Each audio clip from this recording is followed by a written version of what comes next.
already saw the topic, but now I want to give the word to Vivek, who will tell us something about this. Yeah.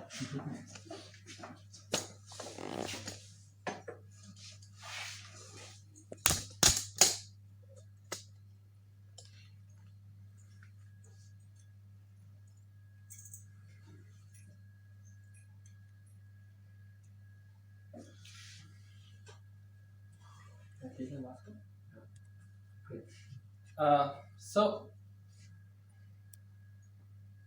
good evening, everybody. My name is Vivek, and I will be talking very briefly on this topic called peace, even in the storm, through Jesus. Actually, while I was preparing this topic, I realized that I need to do a lot of things in my day-to-day life. I need to go to the university for my lectures. I need to do some. I am involved in some heavy work, and I need to prepare for my exams. I want to start reading the Bible in German. I want to learn how to play ukulele, and I have to prepare for exams, and on top of that, I also have to cook every day. So there are a lot of things that I need to do in my day-to-day life, and often they get to me.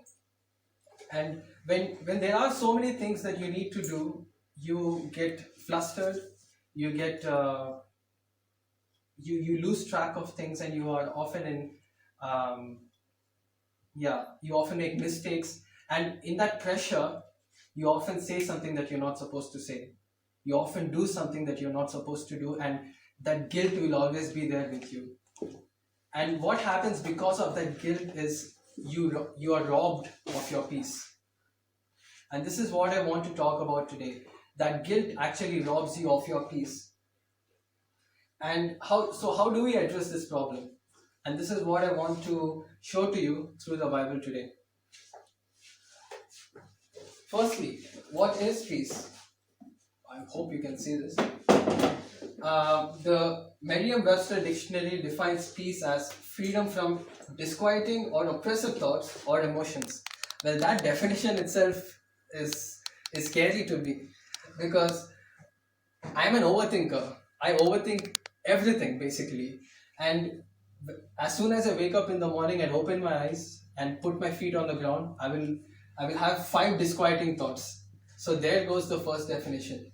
And the second and third definition basically say that your peace is dependent on your external circumstance. So if your external circumstances are good, you are peaceful. But if something bad happens around you, you lose your peace. So now I want to tell you a story, and now I want to actually read through the Bible and introduce you to a passage where the circumstances again were not so good. And over here we are involved, Jesus is involved in this story, and let us see how actually Jesus deals with these external circumstances. I want to read from John 14:27. Let me give you a little bit of context about what is happening when Jesus says this verse. So Jesus is along with his students, and he's talking and telling his students that today is going to be his last day with them. That the next day onwards he's going to leave them, which is a kind way of saying that he's going to die. So his disciples are filled with anxiety, and they are filled with fear, because they don't know what is going to happen to Jesus, and they don't know what is going to happen to they themselves. So then, when they are in this anxiety and in this fear, Jesus says these words to them: "Peace I leave with you, my peace I give to you. I do not give to you as the world gives. Do not let your hearts be troubled, and do not be afraid." Let me actually also read from the Amplified Bible. The Amplified Bible is the same, but it has a lot more information. "Peace I leave with you, my own peace I now give and bequeath to you." That's a big word. "Not as the world gives do I give to you. Do not let your hearts be troubled, neither let them be afraid." Stop allowing yourselves to be agitated and disturbed, and do not permit yourself to be fearful and intimidated and cowardly and unsettled. Now there are three important things that I want to talk about in this verse which Jesus says, and I have highlighted them in three different colors. The first one is, my own peace I now give and bequeath to you. So what basically Jesus is saying is, I am the King of Kings and my peace is incomparable to anything else in this world, and I'm giving that to you. When he uses the word bequeath, that word bequeath is a very powerful word. It is used when a father gives his property to his child, when he gives his land or his house to his child. So the father is giving whatever he owns to his child. So what Jesus is saying is, my peace, the peace which I rightfully own, which belongs to me, I am giving it to you. That is the first important and very powerful thing that we need to take note of. And the second thing is, not as the world gives do I give to you. This basically means that the world cannot understand or perceive this peace, because it does not come from any human, but rather it comes from God. And Jesus says in that moment that this is a peace which is present in your disappointments. This is a peace that is present in that anxiety. And in the third point, we see Jesus saying, let not your heart be troubled, neither let it be afraid. So what he says to his disciples in this moment is, I see you.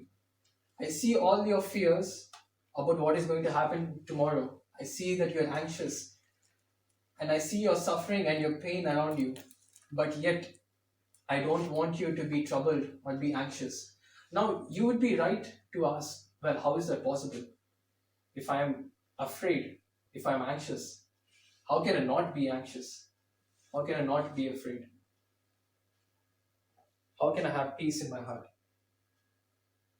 And to this, Jesus gives the answer the very next day. He says, I am going to carry the cross upon myself.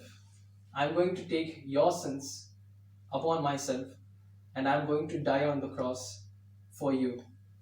I am going to be punished for you, and I am going to face death for you, so that you might have peace and life in me.